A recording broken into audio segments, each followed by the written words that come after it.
Hello, everyone, and good afternoon. I'd like to welcome you to today's event, which is a collaboration by Environmental Forum of Marin and Marin Conservation League. That's those two acronyms there, EFM and MCL.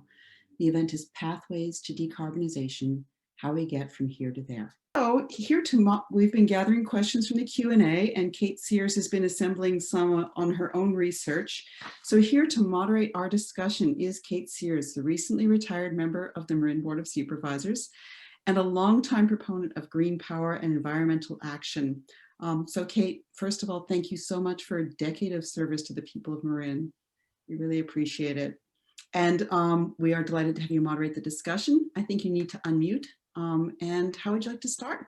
Very good. Thank you so much. And I really appreciate the opportunity to be here. And I want to acknowledge Saul and Vicken. Those were terrific presentations, and it's really given us a lot to think about and talk about.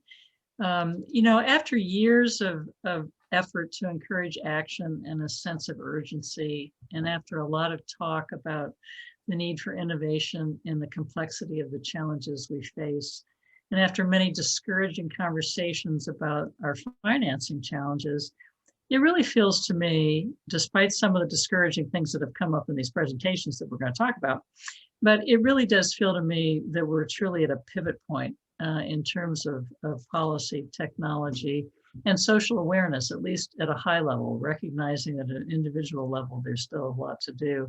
But I feel that we are at a pivot point where we really, truly may be able to move forward. We obviously need to hit it and take action.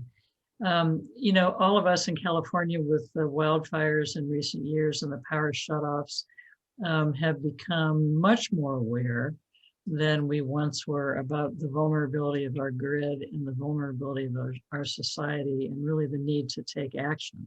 And of course, that awareness has only been expanded with the Texas deep freeze and what we've seen happen in the obvious problems with the grid and the marketplace in Texas. And so I think this is good, right? I always used to say that one of the best things about sea level rise was it gave everybody an opportunity to get their feet wet and realize we had a problem. And same thing with the wildfires and the deep freeze in Texas. I was also encouraged, as you know, that former Michigan Governor Jennifer Granholm was recently appointed to head the Energy Department, and she's a strong supporter of zero emission vehicles, and also recognizes the immediate need to upgrade electricity grid infrastructure. So I think, these are some positive signs. So I've been feeling pretty optimistic. And then I was listening to Saul's presentation about how we have 1 billion machines between us and zero emissions. And I started worrying a little bit more. So you should. So a couple of things I'd like to start out talking about. One of the things that you mentioned, Saul, was that costs will become better, hopefully, by 2024 and even better by 2028. And that, to me, sends a strong signal that now is the time to really focus in on policies, regulations, and funding issues that need to be addressed.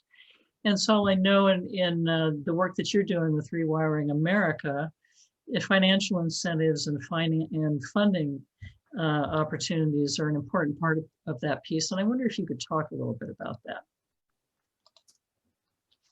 I think there's a lot of things to say about that. The costs, the two cost curves that we really need to ride down are the cost of batteries, which a few years ago were $1,000 a kilowatt hour, but probably will be $100 a kilowatt hour by 2024 and $50 a kilowatt hour by 2028. That will make the cost of rooftop solar with that storage beat the cost of grid distribution in most places in the US and around the world. For a context, Australia eliminated the soft costs of rooftop solar, so it installs for $1 a watt, which financed over 20 years against your home loan of 3 or 4% means the cost of electricity on rooftops in Australia is 4 to 5 cents per kilowatt hour after financing. In the US, the cost of rooftop solar is about $3 per watt installed. Because it's a custom home edition and various other things, that makes that extra expensive. That actually pencils after financing it closer to 20 to 25 cents a kilowatt hour, which is competitive in places like Marin, but is uncompetitive in the national US context, where the average delivered retail cost of electricity is 13.8 cents. So it's only with generous subsidies from California and other things that it pencils purely today. That's a regulatory problem. So just compass two very, very important things. We have regulatory problems that are artificially increasing the cost of rooftop solar, artificially increasing the cost of addition of the battery, etc., because we have health and safety codes, national electrical codes, other things, building codes. For example, it's actually the 1907 earthquake in San Francisco that led to natural gas fires inside the buildings, which led to the requirement for firemen to be able to punch a hole in the roof, which led to the 4-foot setback requirement, which still exists today, which is a limit to how much solar you can deploy on a rooftop in the Bay Area, when literally you will no longer have the natural gas lighting in your home, which was the original reason to write that building code. We have those regulatory burdens everywhere written into code for 100 years, and we need to eliminate those to get the soft costs. Then we need to get the cost of financing as low as possible. The work that we are doing there is trying to tie as many of these upgrades as possible to the US home. One of the stimulus packages from Roosevelt from the original New Deal was the invention of Fannie Mae in 1936 and the invention of the 25-year mortgage, effectively declaring suburban US as infrastructure, worthy of the lowest interest rates in the world. What we would love to be able to do is have your electric vehicle, because it's going to be backing up your home, qualify for that 2 or 3% financing instead of paying 9% for auto financing, which is probably what you're paying on your Tesla Model 3. You'd like that 3% interest rate to apply to your rooftop solar. You'd like it to apply to the heating systems in your home. Quite frankly, unless we get rid of these regulatory soft costs and unless we get lowest cost of financing, we don't win. Really, how I now see the future is it's fuels versus finance. Fossil fuel machinery is cheaper, but you have to pay in the future. But most people take that cheaper because, as you know, 50% of American households don't have access to $800 in capital. So when their hot water heater fails, they go out and make the cash expedient decision to buy the natural gas hot water heater at that moment. That's to emphasize that this finance issue is deeply involved in the equity and climate justice issue. Mm-hmm. We need to make financing options available at the point of sale of these various appliances, including the electric vehicle, the hot water heat pumps, the solar, etc. And we need to make it possible, and we need to make it, in most cases, look like rebates so it becomes affordable for the lowest economic quintiles. And if we do that, all the good of the well-motivated, reasonably wealthy people of Marin will be undone, because you can't solve climate change with only 10% adoption. So the federal work we're doing is very much about how do you make this look like point of purchase rebates and financing that is available to all households, including LMI or low middle income, to make it all work. That was a whole lot of ideas. No. I think I really appreciate all of those ideas on financing. And Vicken, you may want to add something here, because so many of the challenges, well, obviously regulatory front is local, but the zoning code challenges are local as well. And for those who don't know, I was on the MCE board for nearly a decade. So I've gotten awareness of some of the challenges here. And so this is a local action. And I think coupled with your call to everyone on this call and what they can do to assist, there's a role there for changing local building codes. But I'd appreciate any comments you may have to kind of flesh out some of these issues. What happens at the local level? And I think some of these financing issues Saul's been talking about are national, larger level, state level issues. You're asking me something? I'm asking if there's anything you want to add. I may have answered on your behalf, excuse me. Yeah. I miss you, Kate. I know. I want to add something that is something similar to Saul said on the building code, but on the electrical grid side. When solar panels were getting installed new, right?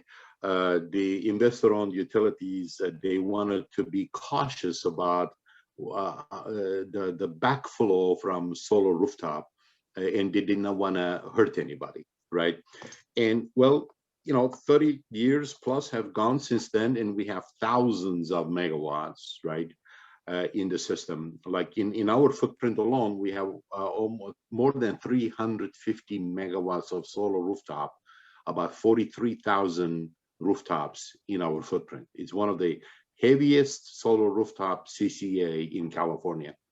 Well, the same rule still applies, although the protective measures, the protective equipment has been added at every single customer. So when the customer, the PG&E says under PSPS, I'm going to cut off power, your solar rooftop that is forbidden to provide its resource locally. And they will not allow you to have that generation even for yourself, unless you install your own battery and decouple by inverters by a lot of money to be able to do what physics allows you to do. But the rules have not caught up with that. So just as another example, something to Saul said, which is kind of sickening example about the 4-foot distance that you need to have from a gas pipeline that does not exist anymore. I'll experiment with an idea that Vicken might agree with. The future exists today, it's just not in one location. If you could have California electric vehicle policy, Australian rooftop solar policy, and South Korean, German heat pump and building heat policy, those three things add up to an economically viable, working, physics works, balance the grid system. But we can't get Australia to undo its stupid EV policy. We can't get California and the feds to undo their stupid building policy. And and the natural gas industry has a stranglehold over the American building heat systems, which is really largely responsible for the lack of uptake of heat pumps. Yeah, no, I agree with you, Saul, definitely. Physics allows us to be much better than we are today. It's all regulatory. It's all our own fault. We literally designed this system ourselves, and it is our fault. We do not have enough citizens sitting on their utility boards. We do not have enough citizens agitating down at city council, literally, to go and change the building codes. Rewiring America is trying to build a 70 million strong army because this is not going to be fought by changing yourself to a fence, which was the 70s environmental fight. It is now by having a half a dozen people show up to City Hall on the right note to get the votes to change the building codes or to change the rules about utility connections. It's an unbelievable amount of small retail advocacy work to undo all of those regulations, and that's what we need to do. Absolutely, but Marin is a long way ahead. You guys don't know how far ahead you are of the rest of the world. Everything you've heard today from Vicken, you guys are crushing it. You're still not on target, but you're doing better than anyone else. Thank you. So we need it everywhere. we're proud of that, but we're worried. And I think the good spin on that huge mobilization of people at the local level is this is how we rebuild democracy as well, right? Is the mobilization to really take action by citizens at the local level.